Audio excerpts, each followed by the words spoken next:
Hello बच्चों, let's read the question. यहाँ पे क्वेश्चन दिया गया, given below are 4 statements each with 2 blank. Select the option which correctly fills up with the blank in any 2 statement. And हमें 4 statement दिए गए। First one है about Bhopal gas tragedy. So Bhopal gas tragedy took place on dash 1984 and this day is observed as dash day in India and to make the anniversary of the Bhopal gas disaster. Second statement है dash is degradable pollutant while dash is non-degradable pollutant. Third statement है the pollutants are released from a single point is called as dash pollution, and when it is over a large area then it is called as dash kind of pollution. And fourth statement है dash is the world's most problematic aquatic weed introduced in India for the lovely flowers also called as dash of Bengal. तो हमें उसके साथ 4 options दिए गए हैं and हमें क्या करना है, इन चारों स्टेटमेंट्स में से कौन से दो स्टेटमेंट में ये चारों में से कोई भी ऑप्शन करेक्टली फिट हो रहा है उसको हमें फाइंड आउट करना है। तो चलिए उसके लिए पहले हमें क्या करना पड़ेगा, चारों ऑप्शन में जो ब्लैंक्स है उसको फिलअप करना पड़ेगा। तो चलिए फर्स्ट स्टेटमेंट को कंसिडर करते हैं, which is given us Bhopal gas tragedy took place on.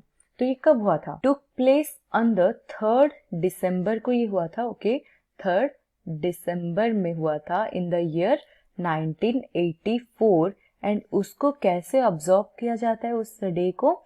That is observed as the Bhopal gas tragedy day. Okay, उसको भोपाल गैस ट्रेजेडी डे के हिसाब से हम क्या करते हैं, ऑब्जर्व करते हैं। अब चलिए स्टेटमेंट 2 में हम जंप करते हैं, जो कि दिया गया है क्या, स्टेटमेंट बी है यहाँ पे, dash is degradable pollutant versus dash is non degradable pollutant. तो अगर 4 ऑप्शन में से सिलेक्ट करना हो तो यहाँ पे जो डिग्रेडेबल आ जाएगा, degradable pollutant that will be our sewage degradable है। एंड जो नॉन डिग्रेडेबल हो जाएगा, नॉन डिग्रेडेबल पॉल्यूटेंट यहाँ पे दैट इज आवर क्या हो जाएगा, डीडीटी एक्यूमुलेट होकर रह जाता है, ये डिग्रेड नहीं होता।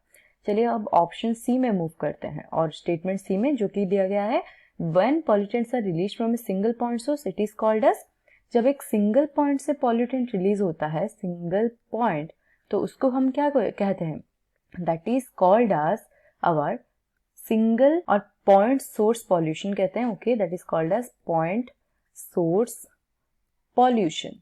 और जबकि वही पॉल्यूशन हमारा एक लार्ज एरिया से आ रहा होता है तो उसको हम क्या बोलेंगे, that is called as the diffused pollution. Okay, जब ये लार्ज एरिया से आए then that is known as diffused, और डिफ्यूज सोर्स ऑफ पॉल्यूशन कहेंगे हम उसको, डिफ्यूज सोर्स ऑफ पॉल्यूशन। तो ये आ गया हमारा थर्ड स्टेटमेंट। चलिए फोर्थ के बारे में बात करते हैं, which is given as dash is world's most problematic weed. तो वो आ जाएगा हमारा पार्थेनियम।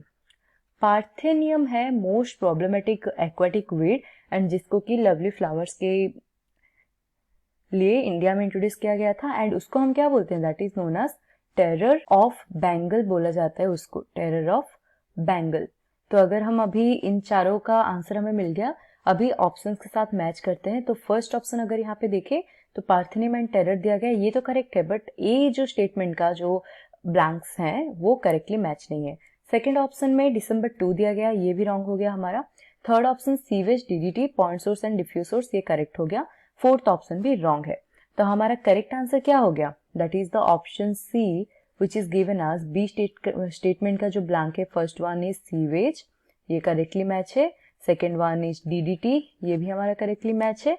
एंड जो अदर स्टेटमेंट सी का भी मैच है, that is first one is point source and the second one is diffuse source. तो ये दोनों हमारे करेक्टली मैच है in the option C. So here we got our correct answer, which is the option C. I hope you understood it well. All the best.